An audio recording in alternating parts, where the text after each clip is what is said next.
Manny Pacquiao napahagulgol sa huling gabi ng inang si Mommy Dionisia. Nakakaiyak.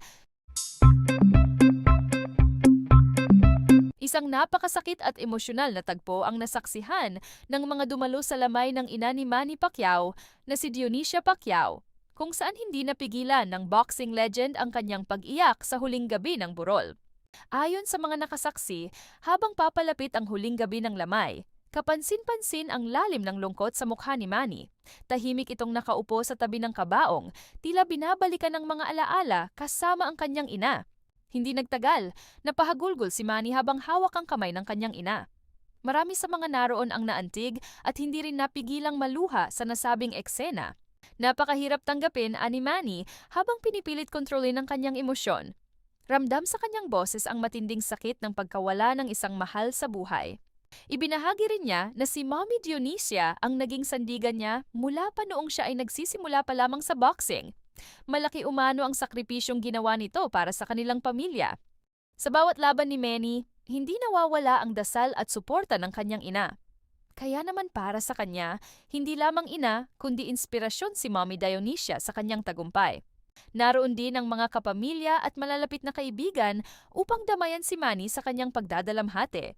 Yakap at tahimik na presensya ang kanilang inialay upang kahit papaano ay mapagaan ang kanyang nararamdaman. Marami ring personalidad mula sa showbiz at sports ang dumalo upang magbigay galang at pakikiramay. Isa itong patunay kung gaano kamahal at iginagalang si Mommy Dionisia ng marami. Sa social media, bumuhos ang pakikiramay mula sa fans sa iba't ibang panig ng mundo. Marami ang nagbahagi ng kanilang dasal at mensahe ng lakas para sa pamilya Pacquiao. Ayon sa ilang malalapit sa pamilya, ang huling gabi ng lamay ang isa sa pinakamahirap na bahagi ng pamamaalam. Dito raw tuluyang nararamdaman ang bigat ng pagkawala. Sa kabila ng matinding lungkot, ipinakita ni Manny ang kanyang pananampalataya. Patuloy siyang nagdarasal at humihingi ng lakas upang malampasan ang pagsubok na ito. Ibinahagi rin niya na dadalhin niya habang buhay ang mga aral na itinuro sa kanya ng kanyang ina. Ang pagiging mapagpakumbaba, matatag at mapagmahal sa pamilya. Habang papalapit ang araw ng huling paghahatid, lalong tumitindi ang emosyon ng pamilya. Ngunit sa kabila nito, nananatili ang kanilang pagkakaisa at pagmamahalan. Para kay Manny, ang pagkawala ni Mommy Dionisia ay isang malaking bahagi ng kanyang buhay na hindi kailanman mapapalitan.